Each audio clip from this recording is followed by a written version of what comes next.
Welcome back, friends, to another episode of Build a Lot Acres. In today's episode, I'm going to be replacing this fold-down bench with a heavy-duty workbench. So don't go anywhere.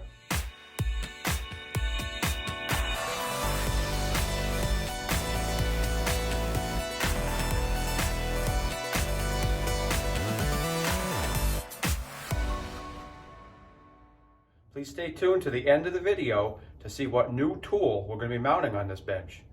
So this is my original bench. It's kind of a cool system. I got these eye hooks that I can unhook. And the idea was I can fold it flat against the wall so I have more room to park machines in here, but I kind of realized it's not really heavy duty enough and it's not big enough for a real workbench or a garage like this. First thing I'm going to do is take this bench off the wall.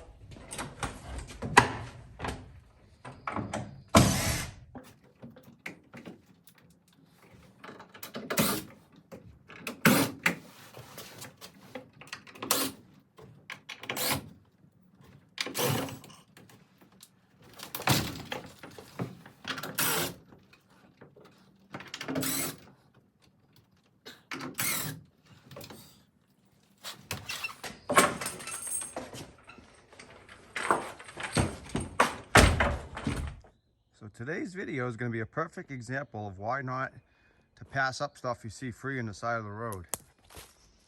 I know one time I was going to Connecticut to bring my son's tractor back, and I happened to have my 5x10 trailer, and I saw this on the way home. I didn't know what I was going to do with it at the time, but now that I'm looking at it and thinking about it, this is going to make a perfect base for my bench. It's about 2 feet wide and 8 feet long. Cover that top with some plywood or something and we'll be in business. Let's try to get that inside.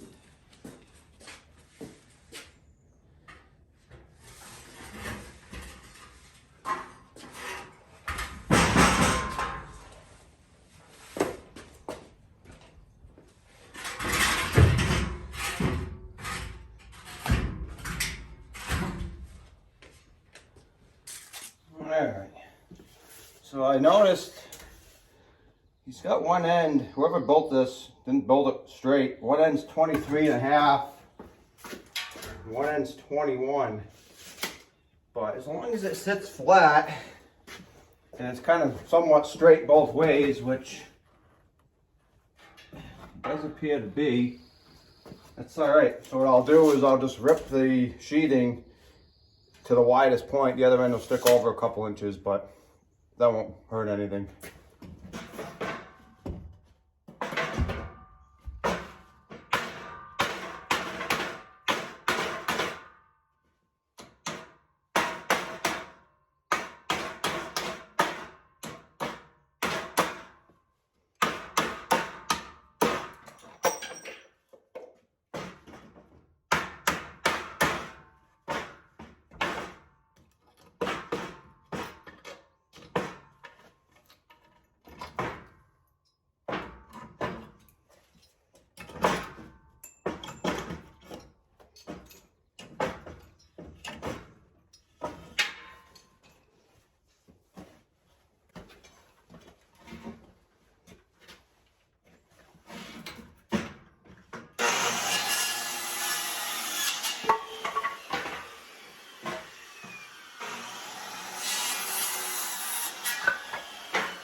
Whenever you're using a table saw, you should always have the blade as low as possible to still get through the material. It's going to maximize the chances of safety and not getting hurt. It's also going to prevent the blade from getting tweaked or twisted more than if it was higher. So I'm going to have it about an 1/8 inch above.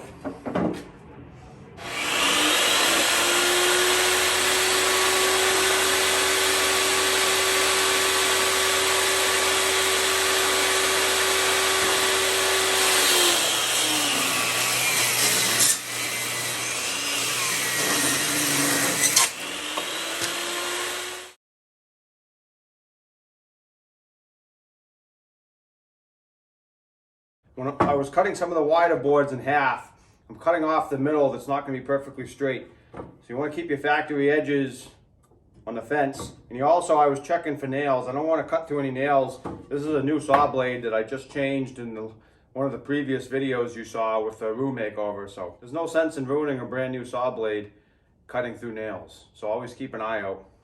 All right, so I have these 2x4s that I ripped down to 3 inches, which is the same is the U-channel or the uni strut here, and they're gonna go in between.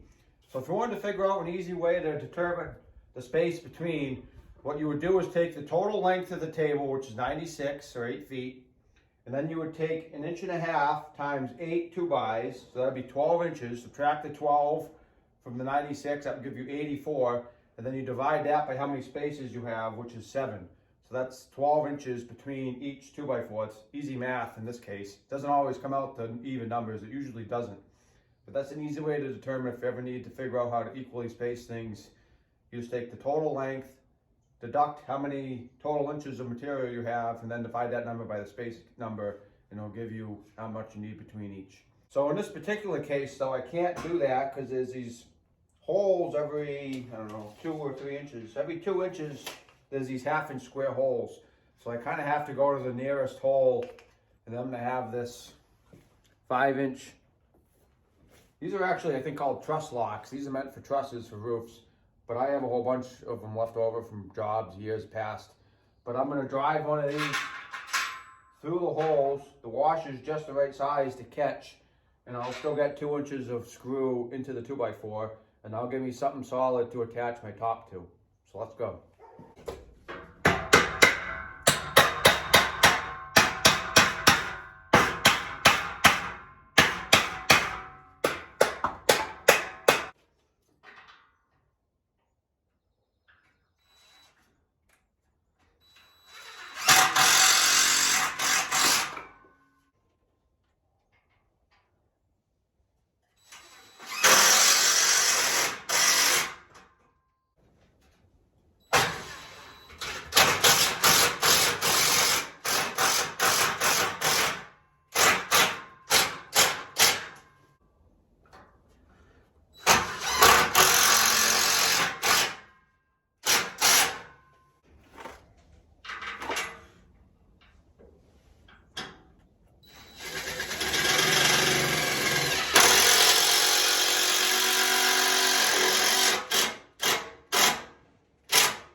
All right, so I got the table built. I got my top on. Now what I'm gonna do is angle some toe screws into the studs here. That's gonna keep everything locked nice and tight together.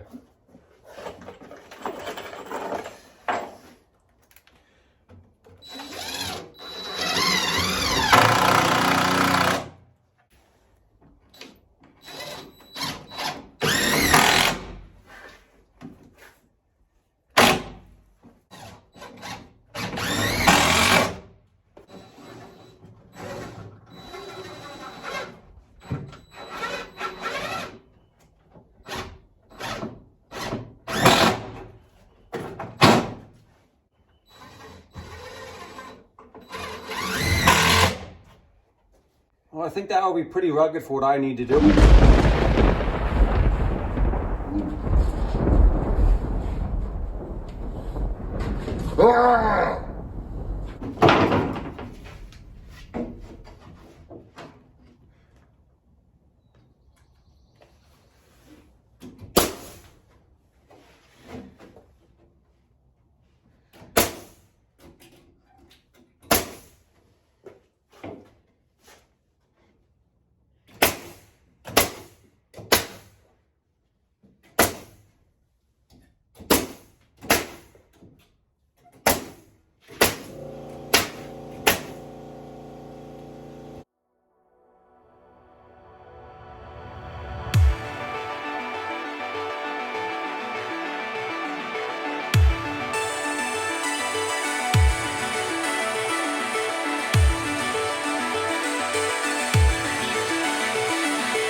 we have it, a finished workbench. It came out halfway decent.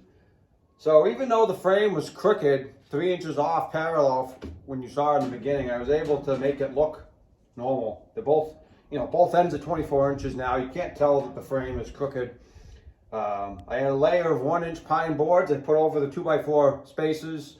And then I had this finished grade 1/2-inch plywood left over from the shelves in the house, from the family room redo project. So I used that, so I have a nice smooth surface. I do have a couple of joints because I didn't have any pieces big enough, so I do have 2 joints. And then I ended up doing a 6-inch backsplash, so if I drop any little screws or nuts or bolts or anything, they're not going to fall down and fall behind, just like you'd see in your kitchen cabinets on your countertop in your house. So let's get some tools mounted. So the first tool I'm going to be mounting on my new bench here is this little Wilton 5-inch vise. There was a lot of nice vices made by American companies back in the day. There was Reed, Wilton, there was Charles Parker, Columbia. I've actually had quite a few brands that I just mentioned. They're pretty easy to find at yard sales and flea markets. Sometimes you get them for really reasonable prices, other times you can't, but this would be a nice little vise to work on garden tractor parts. So let's get it mounted.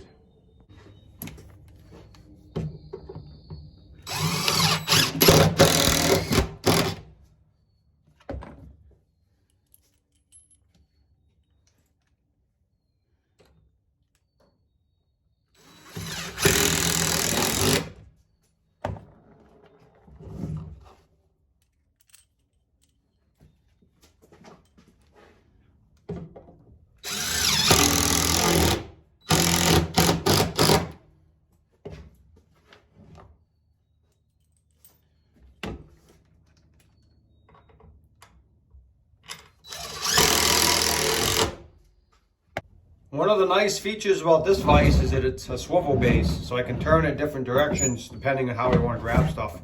So depending on what you want to put in the vise, that's really a nice feature to have. So let's go find some other tools to put on the bench. Let's go.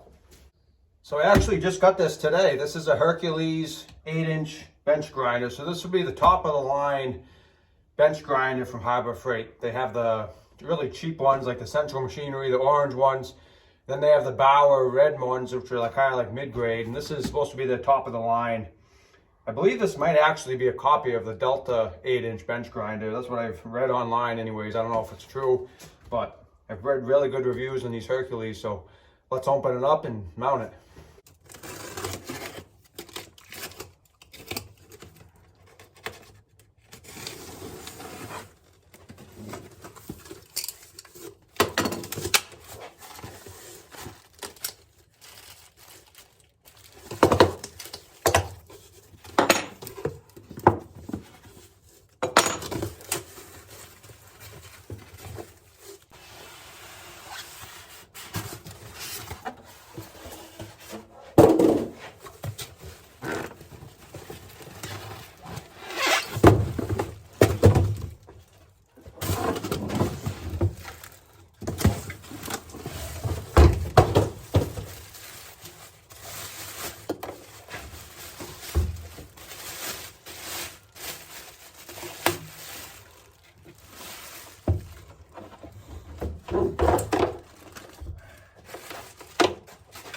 So the plan is going to be to mount this more towards the middle of the bench because depending on what I'm grinding, I might need a few feet in either side to hold a piece of steel up or whatever I'm grinding.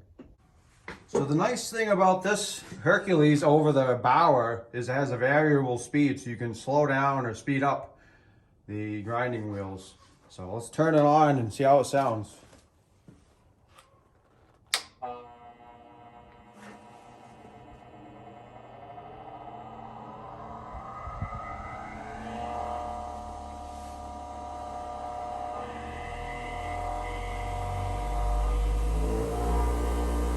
Full speed.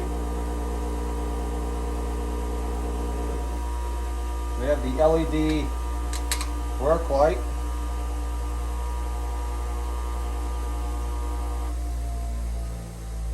Sounds nice.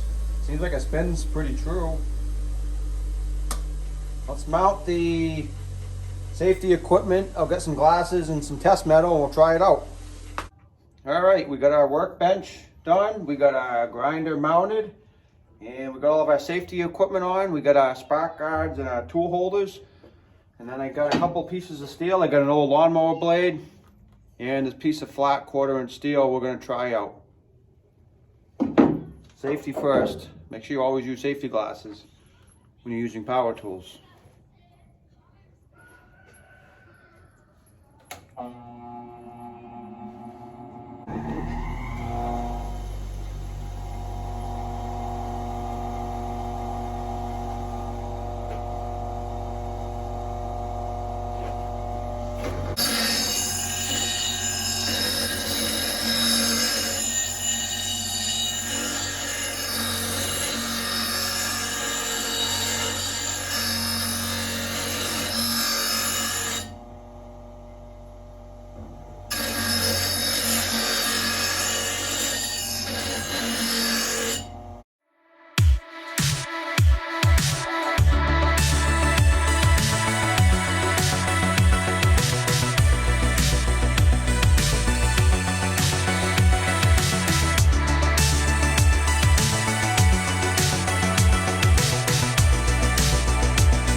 We got a nice chamfer. This piece is actually not straight. You can see there. But we got a nice chamfer. That would be something you might need if you were going to weld this to another piece. You would chamfer this edge to get a good solid penetration, have clean metal, and have somewhere for the welding wire to go. And I just played around a little bit with the mower blade. I could use a little more touching up. There's still a couple of nicks, but I mean, the grinder works. Does what it's supposed to do. I do like the variable speed, and I think it seems fairly heavy duty. The wheels spin true. I'll probably end up taking one side off and putting a wire wheel so I can clean up rusty bolts and all thread and things like that, but does the job.